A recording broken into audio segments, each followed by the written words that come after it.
Welcome to our fifth class on the book of Ecclesiastes. This class was taught live on Zoom on Tuesday, 28th of April for the British Bible School.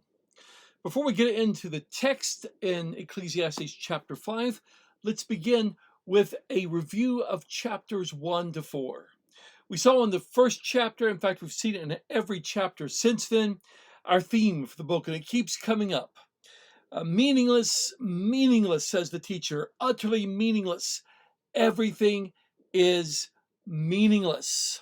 So Solomon is searching for a meaning in life. And he's doing it through a series of case studies as he examines his life, at the end of his life, to find out what might make life truly worth living. His first case study was in chapter 2. He looked at pleasure. He looked at human achievement. And his conclusion, it's meaningless. And we also have another phrase that came in at that point, and we keep seeing it as well. It's like chasing the wind. You never can catch it. The second case study was in chapter 3. It began with the fact that there's a time for everything. And it went on to talk about the need for justice, the fact that God will judge all, so we need to be ready for that. Fourth case study was in beginning of chapter 4. It was an inquiry into exploitation and social injustice. And I also found the fifth case study in that chapter, and that was loneliness despite success. Nobody to share it with. So that's what we've looked at thus far. He's continuing to go through, trying to find a meaning in life. This is the outline that we've been working towards. So we're right in the middle of the second section there, a consideration of work and wealth. And that breaks down in this way. We saw last time there's a time and purpose for every work, or 2 times ago. Last time, why and how we work. And in our class this evening, we're going to look at a futile life and a good life. You can see that in chapter 6, we're going to see some more of that same theme coming through. So as we get into chapter 5, what we're going to be seeing is this. We're going to see that we need to be faithful to God. That's in the first 7 verses, a little look at worship there. We're going to look at the futility of wealth. That's going to take up really the bulk of this particular chapter. Then he's going to end on a positive note. And we've seen this before. It seems we've seen the futility of wealth, that we need to enjoy what God allows us to have. So, chapter 5, a futile life and a good life. So, begin by looking at the first 7 verses. And in that, we're going to be looking at really Jewish worship, Israelite worship, and the need to be faithful to God. Guard your steps when you go to the house of God. Go near to listen rather than to offer the sacrifice of fools who do not know that they do wrong. Do not be quick with your mouth. Do not be hasty in your heart to utter anything before God. God is in heaven and you are on earth, so let your words be few. A dream comes when there are many cares, and many words mark the speech of a fool. When you make a vow to God, do not delay to fulfill it. He has no pleasure in fools. Fulfill your vow. It is better not to make a vow than to make one and not fulfill it. Do not let your mouth lead you into sin. And do not protest to the temple messenger, my vow was a mistake. Why should God be angry at what you say and destroy the work of your hands? Much dreaming and many words are meaningless. Therefore, fear God. So Solomon opens this section by talking about people in their role as worshipers of God. Derek Kidner in his commentary points out that his tone is quiet, though his words are razor sharp. Whereas the prophets hurl their invective against the vicious and the hypocrites, This writer's target is the well-meaning person who likes a good sing and turns up cheerfully enough to church, but who listens with half an ear and never quite gets around to what he's volunteered to do for God. So he's looking very much about the vows, about the oaths that a person would make to God, and particularly the vows that he would make to God. Notice that he begins before the person arrives at the place of worship. He says, guard your steps when you go to the house of God. New Time in the Tyndale commentary translates it this way: while they're still on their way to the house of God, they need to make preparation, is the idea.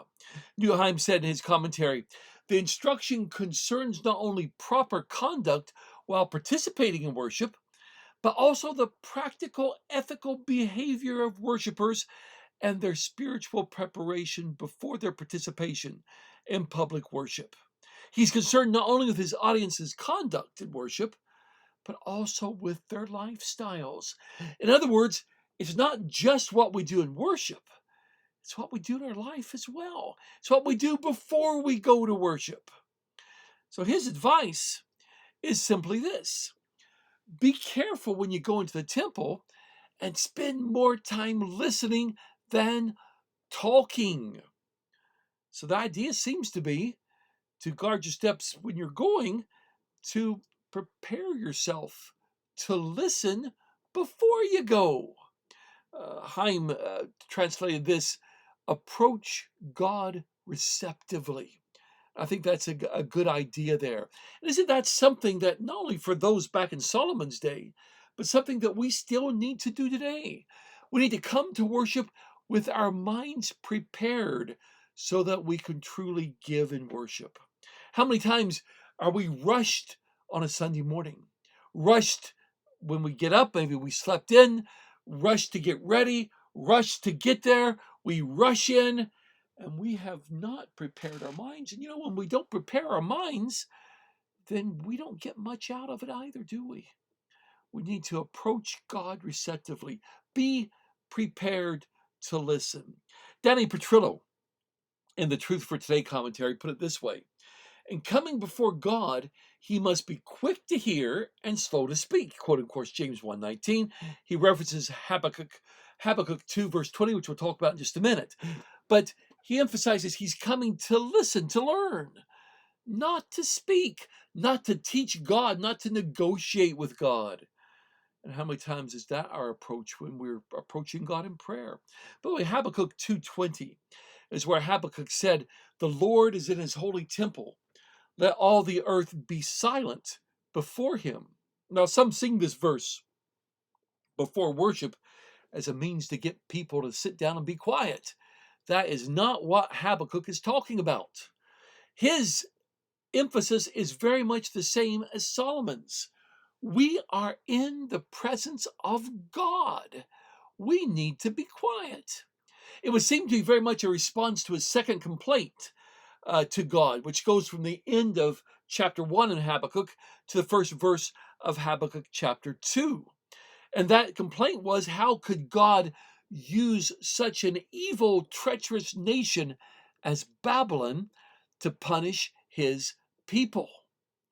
After God's reply in chapter 2, then Habakkuk's response was, the Lord is in his holy temple. Let all the earth be silent before him. In other words, he needed to be learned to be quiet in God's presence and simply trust in God. Hendry, in the New Bible Commentary, said, in our approach to God, it's necessary to remember the otherness of God and respect the infinite qualitative difference between God and man. He was quoting Kierkegaard at that point. But isn't that true? God isn't one of our chums. God is somebody who's much greater than that. The term sacrifice, as he's talking here, they're going to make an offering, to make a sacrifice in the temple. It's used in general to speak of thanksgiving offerings or possibly free will offerings. The sacrifice in view here in this opening part of Ecclesiastes 5 seems to be the one that you have vowed to make. By the way, did you notice his comment there? Even fools make sacrifices. In other words, making a sacrifice isn't all there is to it. Again, quoting Newt Heim, he says, the assumption behind this instruction is that fools also offer sacrifices, but their behavior in general exposes their religious conduct as hypocritical. The sacrifice offered by the fools envisaged here is inconsistent with the genuine purpose of sacrifices. And that's the problem. The problem is, don't be a fool when you're offering your sacrifice. Don't live in such a way to negate fulfilling your offering, fulfilling your vow. The problem that Solomon highlights here is that talking may get you into trouble. Derek Kidner had some good comments on this. He said, such a man has forgotten where and who he is, above all, who God is. If we're tempted to write this off as a piece of Old Testament harshness, the New Testament will disconcert us equally with its warnings against making pious words meaningless or treating lightly what is holy. No amount of emphasis on grace can justify taking liberties with God. For the very concept of grace demands gratitude, and gratitude cannot be casual. And we'll talk more about this whole aspect of how we approach God later on in our lesson here. So what Solomon is saying, spend more time listening than talking. So what he's telling them to do is go to listen. If you're going to worship, go to listen. Don't be the one to go to tell God what's going on, or to tell God what he should be doing. Boy, we've almost heard that sometimes, haven't we? That's not the idea here. By the way, the word listen, go to listen. The word listen has the same force in Hebrew as it does in English. If you think about the word listen in English, it can have two different ideas or both of them going on at the same time. It has the idea, of course, of hearing. If you're listening, you're hearing, paying attention. And that would be involved here. But it also carries with it the idea of obeying, of doing something because of what we've heard. You know, how many times when we've told our children to do something and they haven't done it, we might say to them, did you listen to me?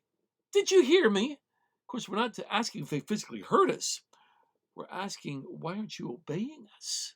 Why aren't you doing what you heard us say? He includes two proverbs here, and if you're in a modern translation, you'll notice that they're set apart as proverbs. But these are very similar to what we see in the book of Proverbs. First one is this: don't be quick with your mouth or hasty in your heart to say anything before God. So he's saying that when you're talking to God, don't be hasty. Of course, the talking here is talking to God. We would probably call it praying. So don't be hasty. We need to keep in mind as well that now when we pray to God in private, we probably do it silently. Although sometimes we may want to do it openly. But back in this time period, all prayer would have been done openly, been done out loud. Remember Jesus telling the parable of the Pharisee and the tax collector, and they're there standing and they're praying out loud. You can hear their prayers. That's the way they did it. So if you think about that in the context of worshiping in the temple, they come in, they've got their sacrifice, it's been prepared by the priests and the Levites, and then you may be offering up a prayer to God as that is being offered, and it would have been heard by the priests and the Levites. Any vows you made would be heard by the priests and Levites. So what he's telling people who go to worship is, his advice is, don't bring up a matter before God too quickly or too rashly. And the reason he gives is this: God's in heaven, we're down here. And as a result of that, our words need to be few. We need to realize who we are in comparison to who God is. That's the first of those proverbs. I'll say something else about that in just a minute. But the second proverb is this. He says, a dream comes when there are many cares, and many words mark the speech of a fool. It seems to have something to do with the same thing about making those vows, and you may be talking too much. But the dream comes when many cares may be a bit more difficult to understand. He's going to come back to that idea, by the way, in verse 7. But if you think about that just as a true statement, it is a true statement, isn't it? When we're worried about something, it even affects our dreams when we're asleep. If we go to sleep with something on our mind, that is often reflected in our dreams that night as our mind is trying to process it. It says, many words mark the speech of a fool. Perhaps the reason is that we often make a mountain out of a molehill. But even though we thought it might be a big deal, and so we're going to bring it to God and get God to do something about it, God may not think the same thing about it.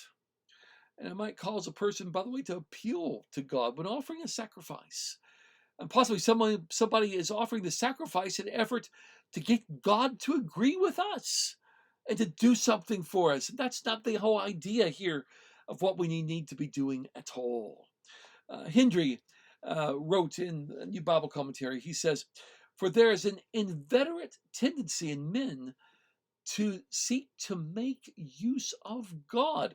Luther referred to that as Deo uti, to subject God to themselves and their own concerns, to treat him as an ally, an anodyne, or an insurance agency. And I'll pause there just for a second. I was not familiar with that word anodyne, so I had to look it up.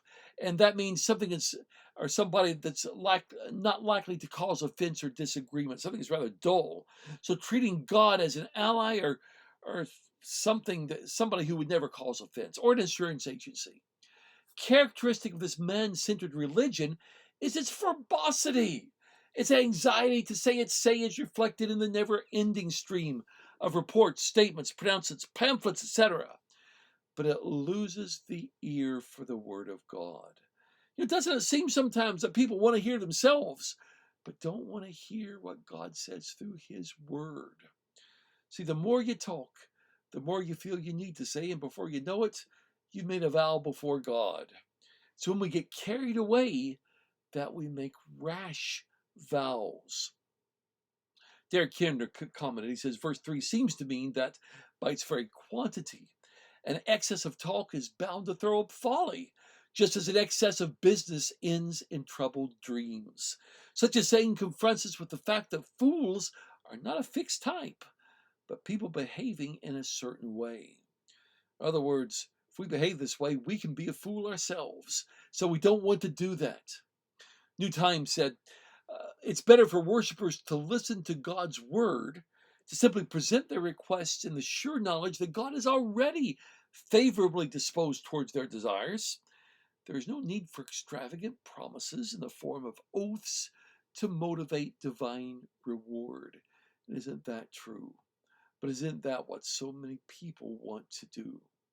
So if we have made a vow, Solomon goes on to talk about, if we have made a vow, vows need to be paid.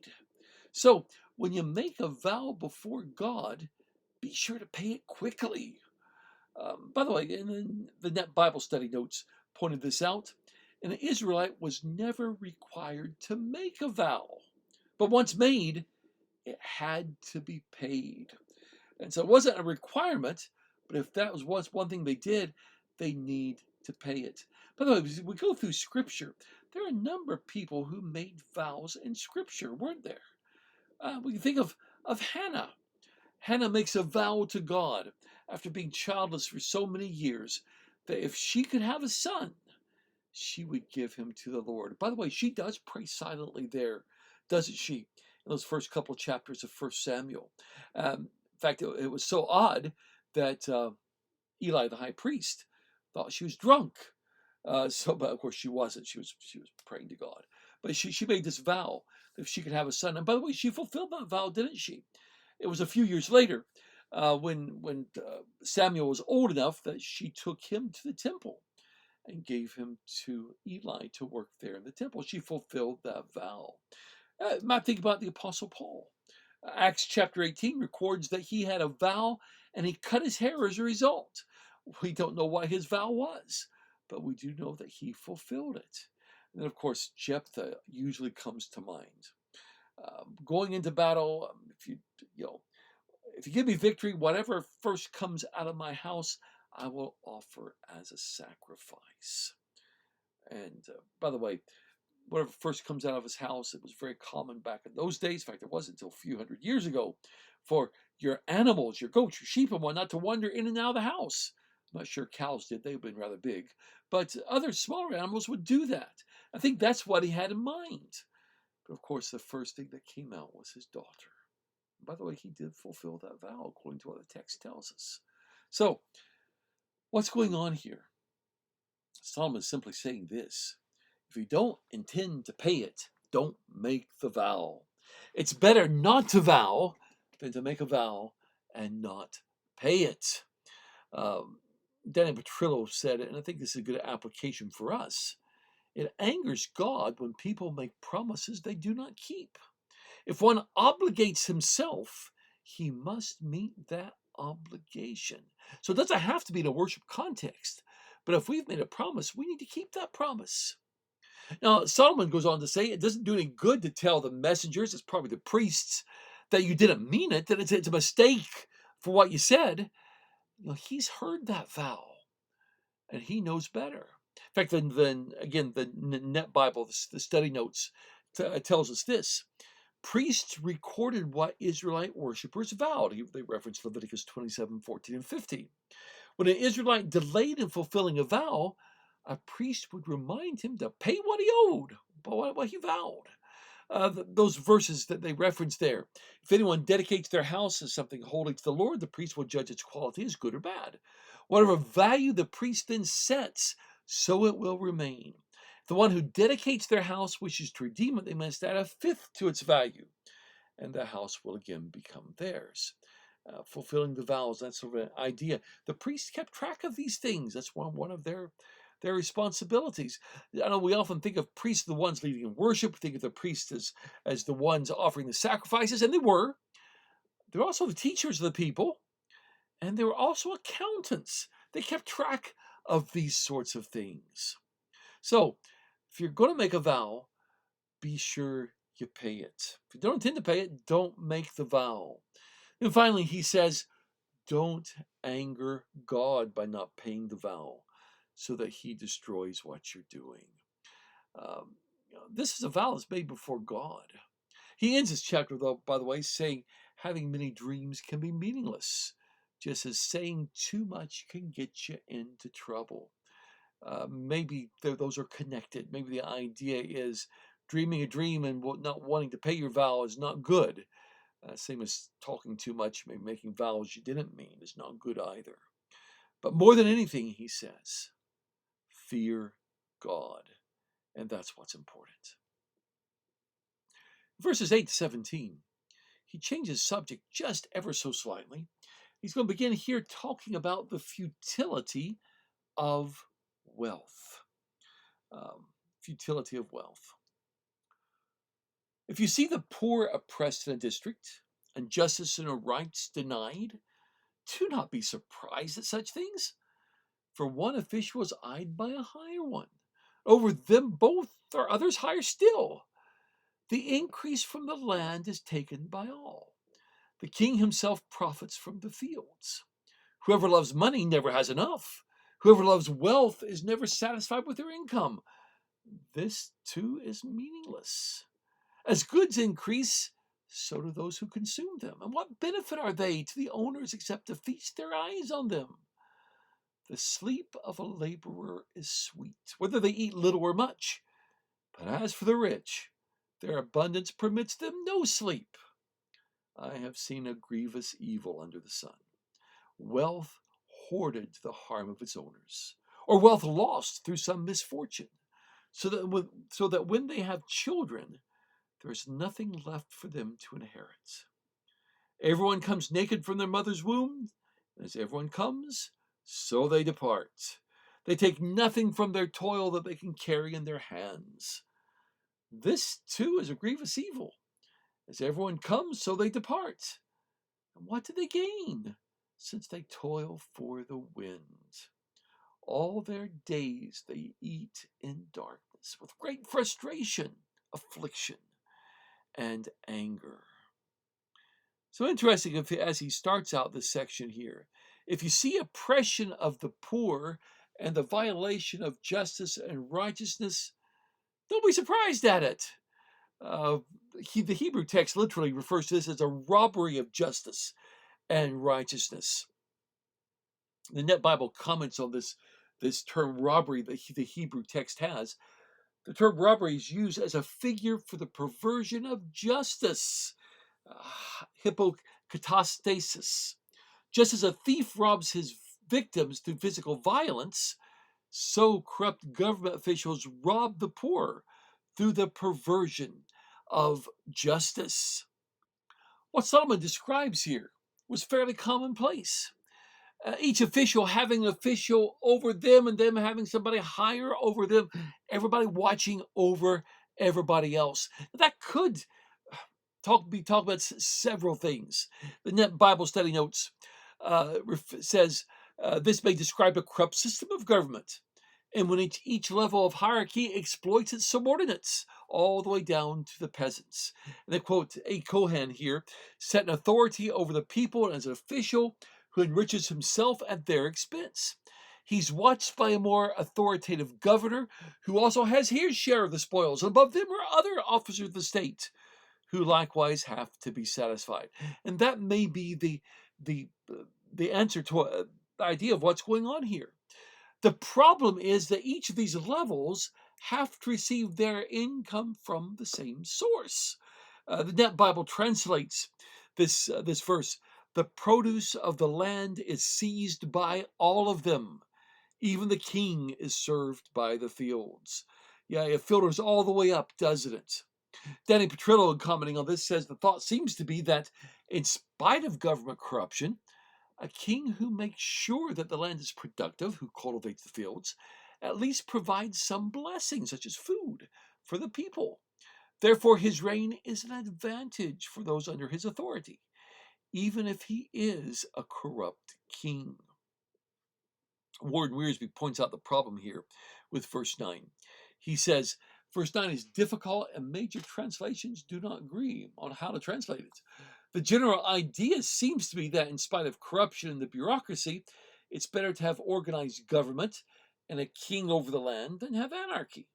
A few dishonest people may profit from corrupt practices, but everybody benefits from organized authority. So there's some ideas on what's being talked about there in verse 9. But that leads him into talking about riches themselves and the futility of riches. And that's really the theme of this small section here. And he's going to give 7 reasons why wealth is meaningless. Haim refers to these as the 6th and the 7th case studies that Solomon is taking place here. The first of these, we're going to get to in the very first part here, is on self-induced misery through hoarding of wealth. So, first reason that wealth is meaningless is it cannot bring satisfaction. Those who love money, literally, by the way, it says in the Hebrew, those who love silver, will never be satisfied with what they have. They'll always want more. And this, Solomon says, is meaningless. And Solomon should know, as he had more wealth than most, so he would know that it was meaningless. Derek Kidner wrote, if anything is worse than the addiction money brings, it is the emptiness it leaves. Man with eternity in his heart needs better nourishment than this. So, it can't bring satisfaction. That's not the way we're going to find meaning in life. He says, secondly, it attracts a crowd of dependents. As goods increase, so do the number of people relying on them, or possibly so do the number of people wanting a piece of them. So what's the advantage in producing more? Because you're not going to get anything more. The only advantage, he says, seems to be seeing it increase, because that's all you're going to do is see it increase. It's going to be quickly gone. Thirdly, he says, it's meaningless because it disturbs a person's peace of mind. He says the laborer, the common man, sleeps well each night, whether he has little or a lot, whether he's had much to eat or a little bit to eat. But whereas the full stomach of the rich doesn't allow him to sleep. Many of the commentators suggested that was indigestion as a result. Maybe it was. But the idea here seems to be that the laborer lives from day to day without worry, while the rich man worries that he might lose what he has. I remember when I was in high school, I sang some songs from George Gershwin's Porgy and Bess, and one of them that has always stuck in my mind was "I Got Plenty of Nuttin'." And the lyrics, especially that I think are applicable here, is when Gershwin wrote, "Folks with plenty of plenty gotta lock on the door. Afraid somebody's gonna rob them while they're out there making more. What for? Why are they doing it?" Isn't that what Solomon is saying here as well? That, yeah, you're so worried, and what's the point? What's the point? Fourth reason he gives that riches are meaningless is that they can be misused. He says that he's seen a grievous evil, riches kept by the owner to their own hurt. In other words, they're hoarding what they had. They're refusing to use it. They're refusing to share it. And you could think easily, I think, of the story that Jesus told about the rich man who had a bumper crop, and he decided he's going to tear down his barns and build big one, and he's going to tell himself, you've got so much laid in store, eat, drink, and be merry. And God said, no, you're not. Tomorrow you're going to die. That was not worth it. No, it's not tomorrow you're going to die. That night you were going to die, wasn't it? Yeah, hoarding it. He says that is so meaningless. Danny Petrillo commented that God has blessed people with money so that they might do good with it, not hoard it. It refers to 1 Timothy 6:17 through 19, which I think is good here. Command those who are rich in this present world not to be arrogant, nor to put their hope in wealth, which is so uncertain, but to put their hope in God, who richly provides us with everything for our enjoyment. Command them to do good, to be rich in good deeds, and to be generous and willing to share. In this way, they will lay up treasure for themselves as a firm foundation for the coming age, so that they may take hold of the life that is truly life. Did you get that? The life that's truly life doesn't come from hoarding our wealth and putting our trust in our wealth. It comes from using our wealth, being generous and sharing with others, laying up treasure from heaven, as Jesus put it in Matthew chapter 6. So it can easily be misused, but it can also easily be lost. It's Solomon's illustration. This man has lost it in a bad investment or a bad venture, your translation may have. And as a result, and he is the father of a son, he doesn't have anything to pass on to him. There's nothing for his son to inherit. So might have riches, but you can lose them so easily. And we've seen that, haven't we, throughout history at various times when the stock market's crashed and people have lost a fortune. And that does happen, sadly. But you don't trust in your riches. Doing that is meaningless because it can be so easily lost. Derek Kidner wrote, "But in fact, it was toiled for and worried over. Now it has spoiled his life twice over, first in the getting and then in the losing." It spoiled his life in working for it.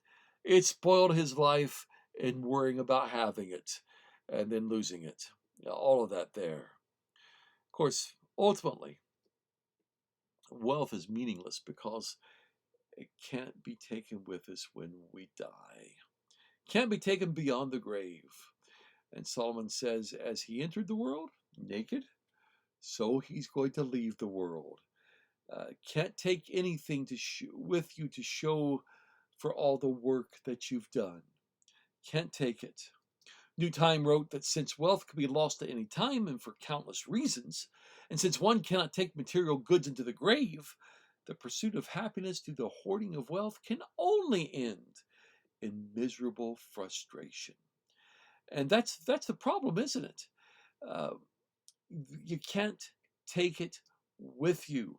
It's pointless to make this the center of our lives. He says this too is a grievous evil. He had no profit for his labor. He was just toiling for the wind. By the way, that's Newheim's seventh case study they list in his commentary. He calls it on self-induced misery via the pursuit of success through hard work. And the last reason that Solomon gives here, the seventh one, is it just brings great suffering. All his days he would eat in darkness, suffering from sickness and from anger. Isn't Solomon painting a picture of an absolutely miserable life? But why is it miserable? It's because of the wealth. And how many times do we think, well, if I could just be wealthy, it'd bring an end to all my problems? What Solomon's saying is being wealthy brings its own problems. Danny Petrillo wrote that Solomon painted a vivid picture for us, allowing us to see into the house of a man who devoted his life to the accumulation of wealth. He was a pitiful sight, apparently sitting alone in darkness, filled with emotional, spiritual, and physical anguish. Money simply is not worth that kind of grief. Life has much more to offer than the foolish goal of gaining wealth. It is simply chasing after wind. This is a fitting conclusion to the preacher's discussion on money. Derek Kinder said that at this point, we have to be reminded that such a man may be asking of life more than it can give. If his plans were made just on the strength of what lay within reach and what promised some security, he was looking in the wrong direction. So the final paragraph will put us right, talking of life now in very different terms.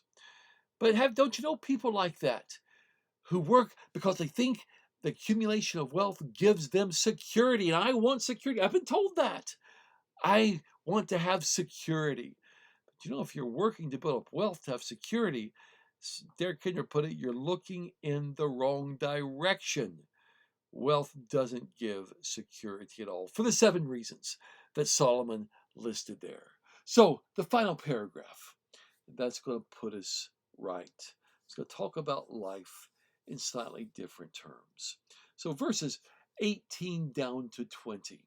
And I've entitled that one, Is There Anything Good from Work? Now, he doesn't ask the question here, but he's going to tell us that there is something good from work. And it's not the accumulation of wealth. So beginning at verse 18. This is what I have observed to be good, that it's appropriate for a person to eat, to drink, to find satisfaction in their toilsome labor under the sun during the few days of life God has given them. For this is their lot.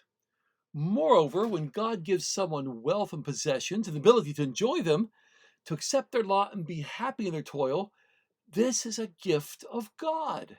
They seldom reflect on the days of their life because God keeps them occupied with gladness of heart.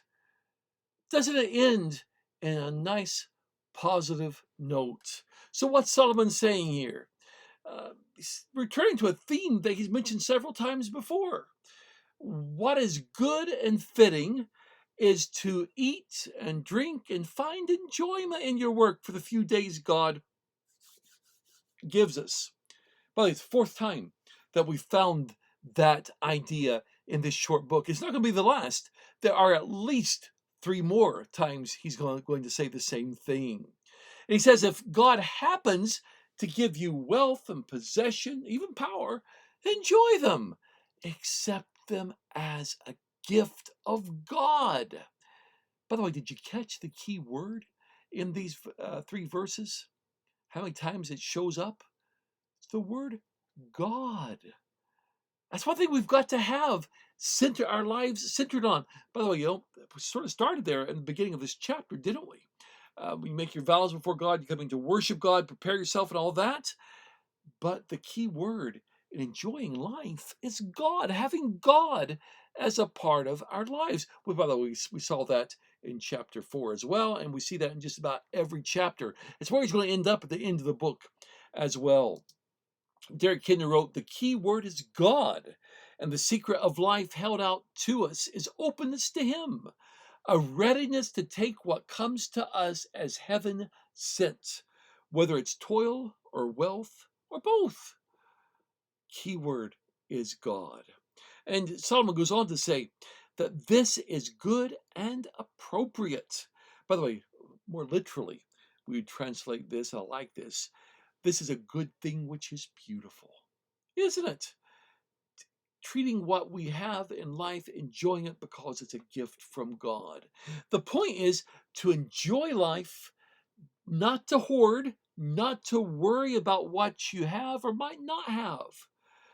If a person wants to live a joyful life, he wouldn't think much about the fleeting days as they speed past. If he's living a life with God as a part of it, enjoying God's gifts, he doesn't see how short life is. He's enjoying every moment of it. Derek Kidner wrote, "Once more, a positive note has broken through. And as the chapter ends, we catch a glimpse of the man for whom life passes swiftly, not because it's short and meaningless, but because by the grace of God he finds it utterly absorbing. This will be the theme of the closing chapters. But first, there is more to be explored of human experience and its harsh realities. And that's where we'll go in our next lesson when we go into chapter 6. Before we finish this off, though, let's look at just some lessons I think we can learn from chapter 5. It opened with worship. Worship's important, but I think we need to realize the key is fearing God. Derek Kidner, again, he had, I think, a good comment on worship, maybe on worship as people do today. He said, personal and intimate access to God is often taken for granted. Went on to say, however, it can sometimes lead to a kind of familiarity that subconsciously breeds contempt, misleading well-meaning Christians into forgetting that, while God is indeed their father and friend, he's also the creator and king of the universe. Modern Christians and churches would do well to hear again the words of Koheleth, "Watch your feet when you go to the house of God." And I think he has a good point there. Because so often in the emphasis in our day and age is God's our friend. But you know, he's so much more than our friend. He is the creator. He's the king. And we're going to stand before him in judgment. So we need to keep all of those aspects in mind. But he is our father as well. A second lesson I think we see in coming through, and we see it in other chapters as well. Loving money is an evil, but properly and understanding using wealth can be a blessing, can't it? And that's one thing he's emphasizing here in those last 3 verses. Uh, Third lesson, people need to find a balanced view concerning wealth because you can't take it with you. And don't let it rule your life. I think we could say a last lesson is we need to enjoy life because life is God's blessing to us. This is God's reward for hard work. So the things that we enjoy in life, enjoy them. They're God's gift. I'll close with a quote from Hendry. He made a good application of it. "The good things of the world are God's gifts to be enjoyed by us with thankfulness and contentment. The key to enjoyment is to substitute grace for grab. Experience shows that the art of enjoyment usually comes readiest to those least encumbered with worldly goods, while those who possess all the advantages may miss it." And I'll leave you to think about that.